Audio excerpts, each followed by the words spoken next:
this weekend I got to go to Metallica's drive-in nights. It's the concert that they filmed exclusively for drive-ins across the country, Yeah.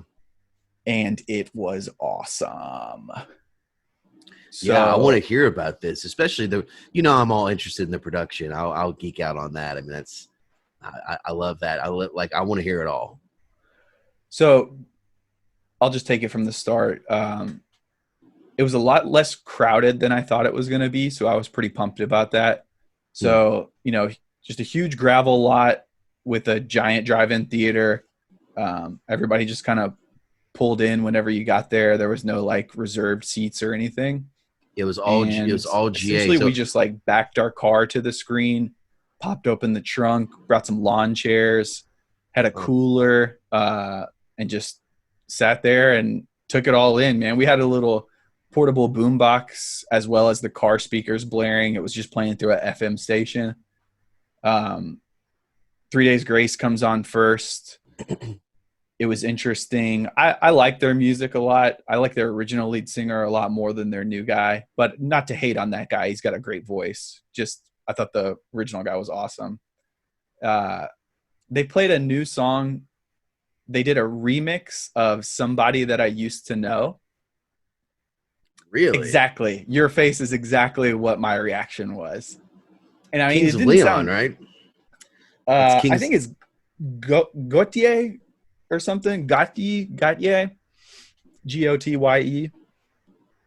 Okay.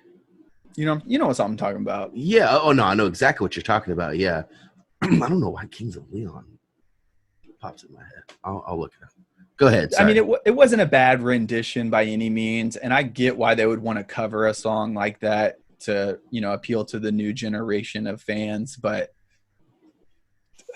it didn't do it for me. So they started off pretty hot, ended kind of lackluster. They just filmed theirs in a little bitty room with just the four band members. Really good production quality though. The sound was great, the cameras were great and everything. So then, usually there's like 15, 25, 30 minutes in between bands at a big show, setting up, doing sound checks and all that garbage. So from Mm-hmm. the time they end, there was a 2 minute countdown to when Metallica starts. So that was awesome. Um, all of the previews, it had shown them in their recording studio where they do their like album work. So I thought they were just going to record it in studio, but they did it in the middle of a field in Colorado. It almost looked like a Woodstock kind of setup, but just them on a stage in the middle of nowhere with nobody around but their production crew. And it was Yeah. awesome, dude. Like it That's kind of cool. get Yeah. because we were in a field watching it. So like the screen kind of melted away almost like they were there in the field with us. And yeah, man, the production quality was top notch. They sounded amazing, did a great set list. I could definitely get used to seeing concerts like that, especially when you think about like you can go to the bathroom and come back. You don't have to worry about your spot getting taken.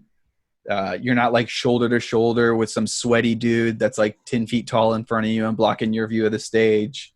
Um, we got to bring our own coolers. So like we had our own food and drinks and stuff like that. So we didn't have to waste, I mean, a beer is usually like $8 or $9 at one of those things. So that was great. Yeah. Yeah. Just overall, like I absolutely loved the only thing I wish they had were like house speakers that were super loud because our setup was a little bit ghetto. That would be the only kind of knock I had on the whole night. Other than that, though, dude, it was a blast, absolute blast. That's awesome. That's all. Was there any traffic coming in at all? Any like Not wait, like really. long line? No. No, I mean they just held it up until 6:30. They just started letting cars in, so everybody was in line until then. But then once it got rolling, it was super smooth. They just let the cars drive around one at a time and file in, just like parking at a big event. You had a bunch of kids leading you to the Mm-hmm. next open spot, and it was smooth in, smooth out. Um, yeah, man, it was awesome. That's sweet. That's sweet. Uh, I'm pumped you had a good time, and that there are some forms of shows that are actually going on still. Of course, I don't like hearing that there's going to be no more fans for that one, because there's just no way for it to survive. It's just kind of it's just a placer right now, just to fill Yeah. the void. That's really all it is. And hopefully one day we will get back, which I know I've said on here before. I don't believe that we will, if as long as people keep disregarding wearing a mask and disregarding, social distancing, rules, and people are just disgusting, not washing their hands, that sort of thing. And who knows? This could all just be after the election. It's like, psych, Corona's over. Everybody get back to work. Who knows, man? Who knows? I don't know what to believe anymore. But um, I really don't. All I do know is aliens are real. We'll talk about that later. But uh, but yeah, man. I mean, hopefully we do get back to those concerts, and I can get back to my career, and we can all just get back to. I mean, there's nothing like a live show, man. There's just nothing like a live show. If I totally understand what you're saying, though, especially now. I would not want to attend a show now. Not a normal GA show with, say, Oh, not at 2 to 5,000 people. Yeah, no No, way. get me out of there, because I don't know these people. I don't know where they came from. I don't know what's going on, what they have. So it's like, I was no. stressed out enough going to Costco last weekend. You should There have you go. seen the ignorance in that store, man. Nothing drives me more crazy than seeing people wearing a mask or like having a mask clearly in their possession and not properly wearing it. Yeah. Newsflash, people, the mask is supposed to go over your nose. Your nose doesn't get to just hang out outside of the mask. And your mouth should be under it too. Like, saw a whole family That's of my people. favorite. It was It's pulled like down around their chins like a football chin strap. It was like, what are you doing? Like, what? Yeah. Oh my gosh. That's my Triggered. I was favorite. so That's my triggered. favorite when I see that. I love when I see that. I'm like, well, looky here. We got another moron on our hands. All right. Loser. Oh man. It's like, wear the mask, people. Jeez, it's so simple. How stupid are we as a culture to be like, no, I'm not wearing a mask? It's like, you selfish asshole. Get out of here, man. God. Don't you see the country's in shambles right now? Put on the mask. Who knows if it's going to help? Who knows? Just do it. Well, I mean, if you man. watch the RNC, we're past coronavirus according to them, it's all in the past according to those folks. Well, according to my bank account, we're not. We're not at all. It was just the last thing on that real quick. It was so awesome because, like, I've been a concert person my whole life. Like, I like getting in there and bumping elbows with people usually. Like, I know I said, don't want to be behind some sweaty guy, but typically I'm the guy, like, in general admission, trying to get front and center. If there's a mosh pit, I'm down to bump elbows. You know what I mean? Yeah, I seen you do it. And I'm like, look at this crazy mother. There's just something about that energy and that kind of collectivism when a song comes on that everybody is feeling, especially when you identify with the lyrics. And, Metallica is a band for me that you can tell, like, James Hetfield writes all of their lyrics, most of their lyrics, as far as I know. He's definitely somebody that struggled. He's been in and out of rehab a few times. Like, he writes very poignantly, and he doesn't BS with like his real feelings, and you can see it on him when he performs sometimes. And like, man, it just felt great to like have that kind of connection to other people that you get from a live music atmosphere. Mm-hmm. If that makes sense at all. Like, it was, especially after being isolated since March, like, it just felt great, even though we were still socially distanced, to like be around a big group of people like that were all there on the same wavelength. Like, it just, like, it kind of satisfied something within my soul almost. Mm-hmm. That like I just felt a lot more serene or calm, kind of more grounded when I left there. And just, these past 2 days I've felt a million times better. Well, I mean, we are social beings, you know, and I'm sure. I mean, even just listening to that, I could kind of put myself like in that in your shoes, just seeing that.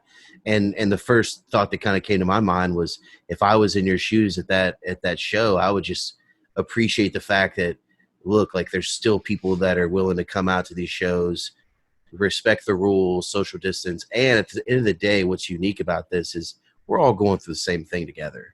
You know, we're all going through the same exact thing together, and that is this terrible, terrible horror slash comedy slash rom com slash just it's a weird, messed up movie. It's like a weird, you know, Quentin Tarantino co-directed by Rob Zombie is like what we're going through right now. Yeah, Yeah, yeah. man, I feel That, that. But I mean, that is especially cool though. like James Hetfield, he had checked himself into rehab late last year and he got out this year. I was a little bit concerned about, how he was going to look and sound and everything. And looks like he's, in a great spot now. His voice, it's really weird, man. His voice is like better now than it ever has been. Huh. It's like when they were kids, like they were like 16, 17, 18 years old when they first started. And they were just a bunch of like alcoholics that like didn't know what they were doing. The bassist, Cliff Burton, was the only one that was like a musician. The rest of them were just like kids that really wanted it. So like James didn't know how to sing, and like you can hear it on those early records. Like he has no idea what he's doing. He's just putting emotion into it and going balls to the wall. But Mm-hmm. now like he's sobered up. He's been working with a vocal coach. Like he's older than dirt, but he sounds amazing now. Like better Mm-hmm. better vocal performance than I've ever heard from them. That's awesome. That's awesome. I mean, um, I always know. Oh, excuse me. I always remember. It seemed like every time you guys went to go see Metallica live, I had something conflicting, whether it be a gig or so I was traveling or something, and I just and for I always felt it. I'm like, there's certain artists that I've just always felt like I'm like, you know what? It sucks that I can't go with the guys, but one day I'm going to work with them, you know. And Metallica, for some reason, that there was that band. It was one of those artists for me. And I was like, you know what? One of these days I'm going to work with those guys. And I'll have to tell that story another day. But yeah, working with them was crazy, and they were Yeah, I all loved nice hearing that. guys. Yeah, they were all nice guys. That's what everyone always asked me. They're like, dude, I heard you worked with Metallica. I'm like, yeah, it was nuts. And they were like, were they rude? Were they disrespectful or whatever? I'm like, no, like they were awesome. Like Really? they were really cool. And plus, I mean, I got to, just chop it up with them, for a brief minute. But I mean, you're in the industry for a while. You can kind of tell who's just like, oh, I've done this and that, and the people who have actually done it. You know, Right. I think the biggest thing is just let's talk to them like they're regular people, because they are regular people. They just so happen to do extraordinary things. So, you know, but yeah, really awesome. I'll have to tell that show one day. It was crazy, crazy. Yeah, I can, I'd love to hear about that again. That was a good story. yeah. I remember growing up, they had this concert called S&M Symphony in Metallica where they played with the Hmm. San Francisco Symphony. I think it came out in 1999. 99. Yeah. Yeah. Yeah, and I used to go over to my friend's house literally every weekend and watch that DVD, man. Like it had just came out. And they went last year and recorded a new concert with the symphony again. Um, some of the same songs, some of their new songs. They rewrote all the orchestra parts, so even the same songs are a little bit different. And that came out on Friday, so the day before the drive-in concert that finally came out.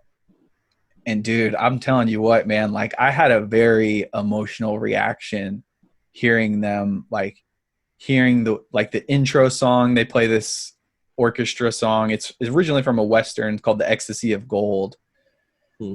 And it's the same one that they did when they initially played, 21 years ago now. It was the 20th anniversary. That's why they did it.